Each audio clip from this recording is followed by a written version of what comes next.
So let's talk about it. Secret project number 4, The Sunlit Man.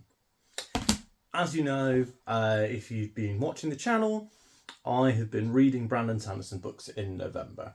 I first started by reading the Skyward series, and then when I realised that I had completely caught up on Skyward, but had about a week to go until the new book, Defiant, which is here, and I've already started it, I decided I would read through Tress of the Emerald Sea. Really, really loved that book. And so when I finished it, I was like, well, my local library has a copy of Yumi and the Nightmare Painter. So I read Yumi and the Nightmare Painter. And I finished Yumi, and I still had a day to go until Defiant came out. And I'd ordered my copy of Defiant from Amazon, and so the likelihood of this, the Amazon delivers to me at like 7 o'clock at night. So I was like, I've basically got a full day to, because I finished Yumi in like the afternoon. I was like, I've got a full day to read The Sunlit Man. And my friends who love the Cosmere have told me that The Sunlit Man is the shortest book in Sanderson's Secret Projects. So I'm thinking to myself, I'll read The Sunlit Man. The Sunlit Man stars a character called Nomad, who is from Roshar. I won't tell you. He's a character from Stormlight Archive, a character that you probably might know by name. They're not a major character. You know, it's not Dalinar, for example, but they are a big enough character that you probably recognise the name, and you might even be able to tell in advance that it's them. So I guessed it fairly early on, and when trying to confirm I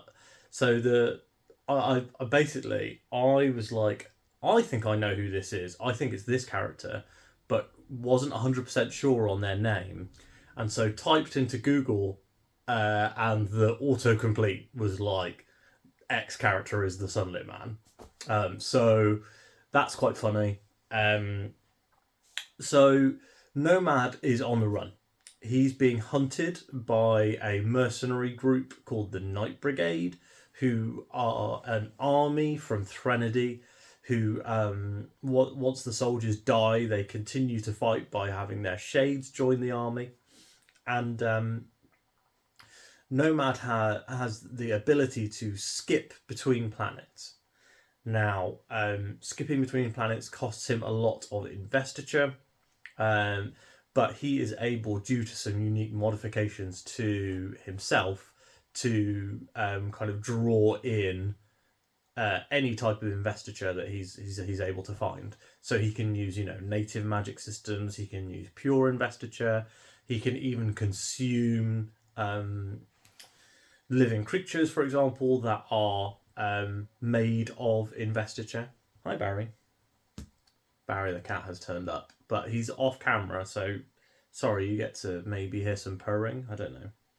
So he's landed on this planet called Canticle, and on Canticle, he doesn't realise this for a while, but Canticle is an extremely, extremely small planet. And the big danger on Canticle, and one of the ways in which the people there are invested, is through energy from the sun. Now, the sun on Canticle is obscenely, extremely powerful, to the point where anything in the sun's path is instantly set alight, vaporized, atomized. So the people who live on Canticle live on giant floating cities that are in constant motion to stay ahead of the sun. And their society has built around this concept, of being these constant nomads. Nice one, Sando. So they are they're always on the run from the sun. And there's this tyrant who rules Canticle, or is trying to, and he has been able to manipulate the sun hearts, which is what people become when they're left out in the sun, which are being used to power all of their systems, he's been able to manipulate the sun hearts, their creation, and he is able to turn people into his superpowered invested slaves that they call Chard. Now, Nomad is kind of through a turn of events, he joins with a rebel city, a very small kind of city that's trying to rebel against the Cinder King, and they are on the run and they're looking for what they're calling a refuge. So they're hoping that there's somewhere where they can go underground that will let them be safe and live safely away from the sun. And they want Nomad to help, but Nomad has been on the run for hundreds of years, and he just wants to escape Canticle by getting enough investiture that he can leave. So the setup for the book is really, really good. Sanderson says in the epilogue, in the postscript, that he wrote this book basically as a Western, and also to see if he could do something that is extremely Cosmere-y, in a way, the way that the Stormlight Archive is, but do it on this kind of shorter form, quick action, fast-paced adventure. And I think he mostly succeeds in that he is able to make a really good Cosmere-aware short novel. I think that the ways that he fails are in... he fails us in kind of the villain here. I think the villain is such an an out and out evil tyrant. They don't have any redeeming qualities, and while that that does work in in real life, there are people with no redeeming qualities, but they don't make for very believable villains, or very every villain feels like, they often say every villain feels like the hero of their own story. And I think even the Cinder King knows that he is the villain of his story. So they're very one-dimensional. And there doesn't really seem to be any redeeming quality to them, that it's hard to kind of work out kind of how they got into the position they're in. And there's a lot of things with the villain that I think are just not as good as Sanderson would normally do. The other thing that we get is, look at the Cinder King in a contrast to one of the major antagonists of Tress, Crow, the pirate captain. She's such an interesting character. She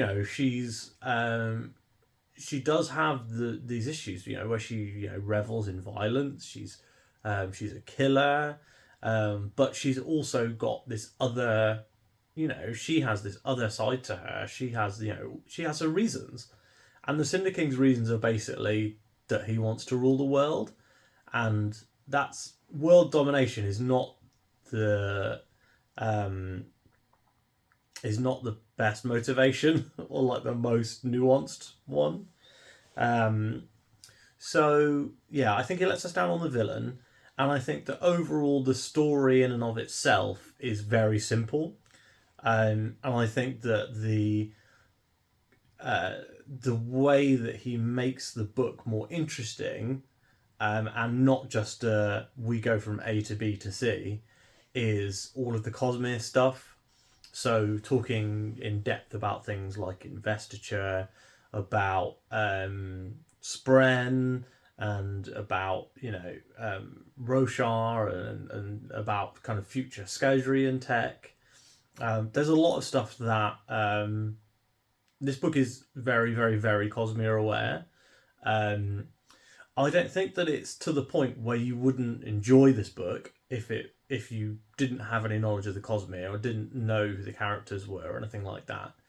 But this definitely isn't a book that you could read as your first Sanderson, or if you did, I think that you would come away going, this plot's quite thin, the villain's quite flimsy, what why do people think this is a good book?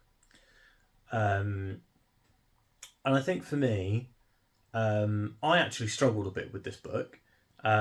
So a lot of it was because I was reading on a deadline, which is something that I should never ever do.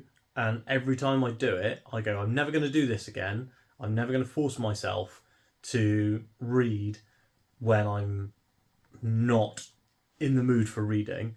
And every single time I do it again. So I think the problem, I think that, I don't know whether that dampened my enjoyment of the book, but there's also, I'm separating here my experience of the book and how I felt as I read it from my impression of its quality. And I think it is a good book. I gave it 4 stars on Goodreads.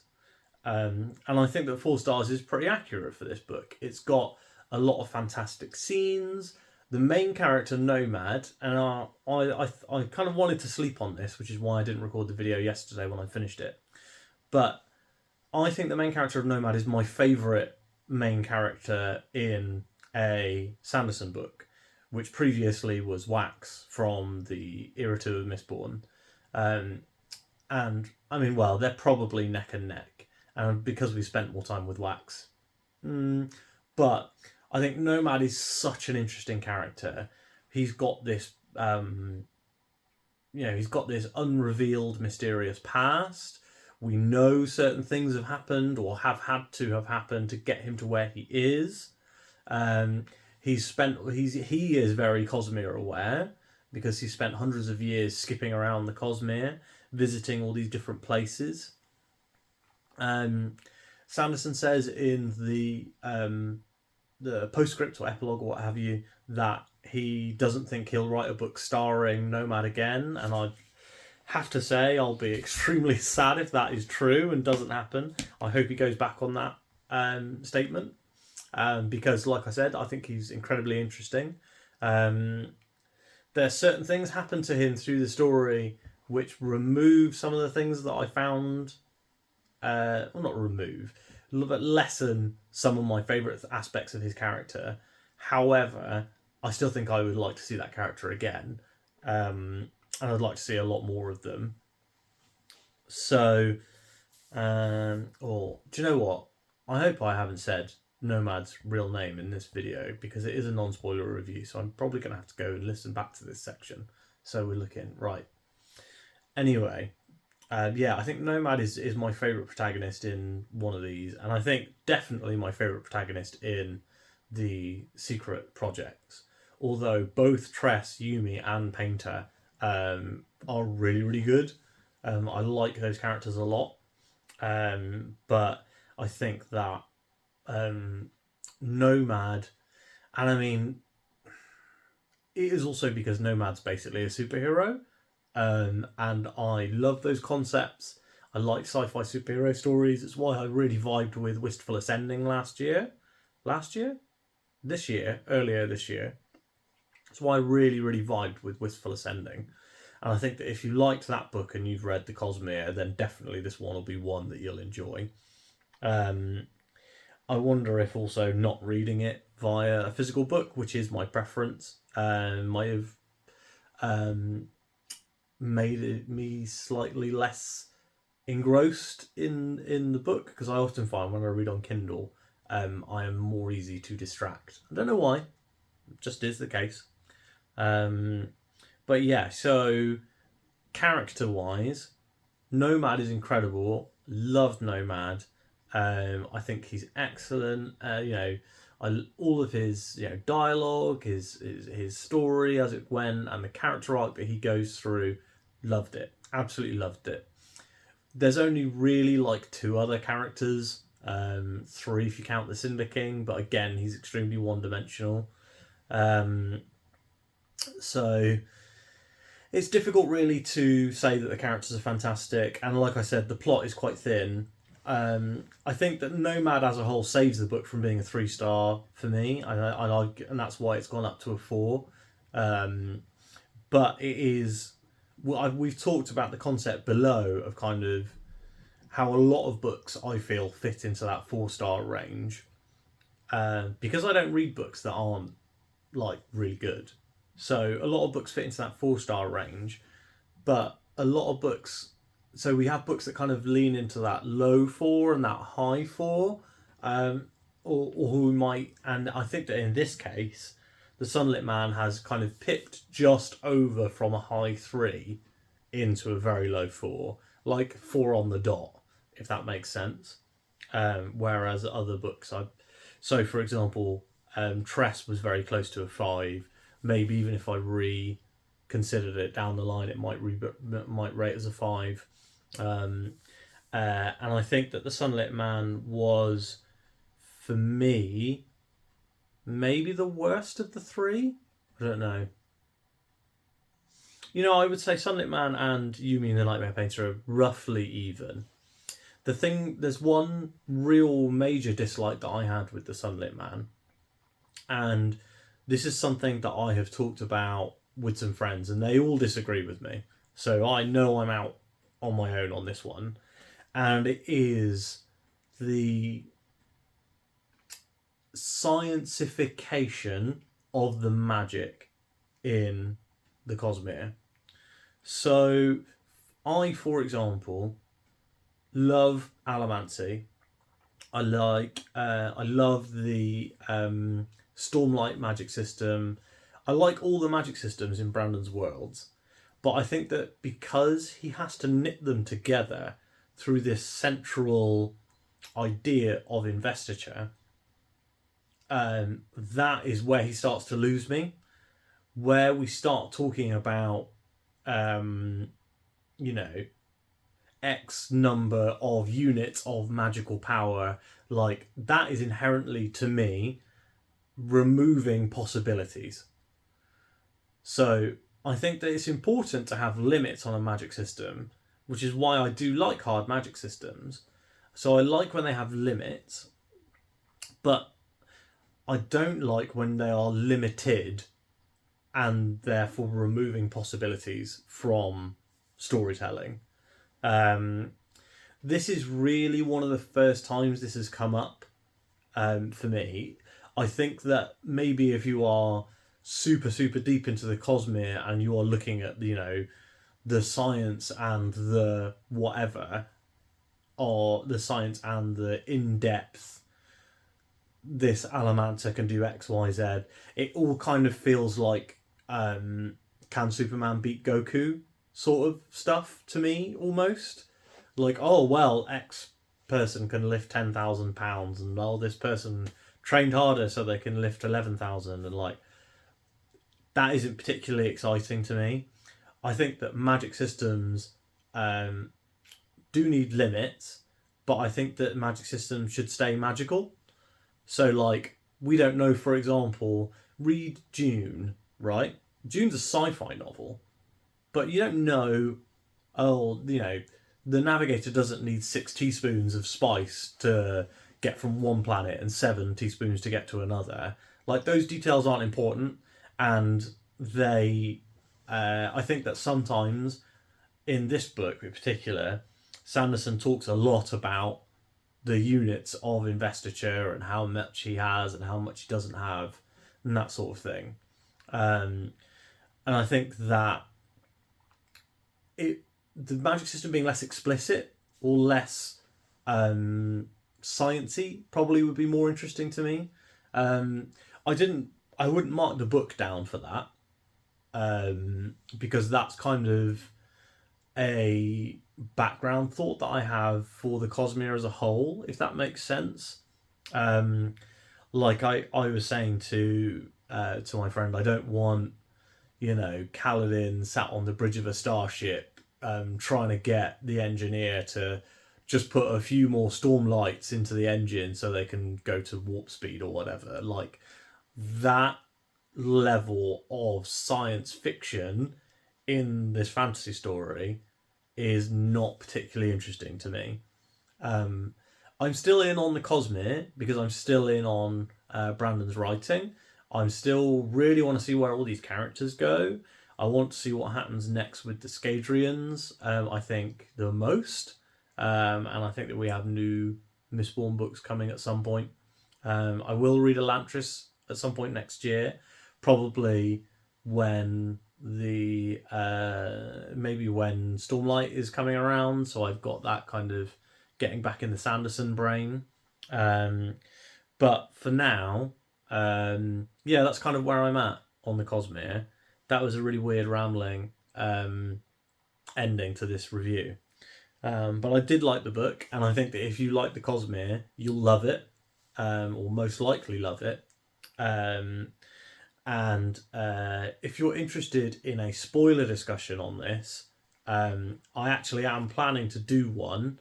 I don't know when it's going to be or when I will have time to upload it to the channel, because I've just worked up a schedule for the next couple of months and every single slot is full of videos. So I guess we'll find out.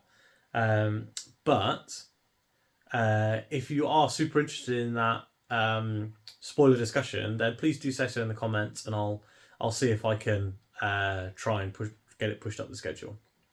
So thanks so much for watching the video today. If you liked it, please give the video a like. If you didn't like it, then you can leave a comment with some constructive criticism. I'm always looking to improve and make this community on this channel a better place for everyone who's inside it. And also, if you read The Sunlit Man and you've got comments or you've got things you'd like to chat about, please try to keep them spoiler light, because people might be watching this review before they've read the book. But I'd happily chat with you in your comments. I'm still currently able to reply to every single comment. So drop a comment and we can have a chat down there. And if you know someone who's read The Sunlit Man and you think that they'll enjoy this video, please share it with them. And please subscribe for more Sanderson content. And I will speak to you next time.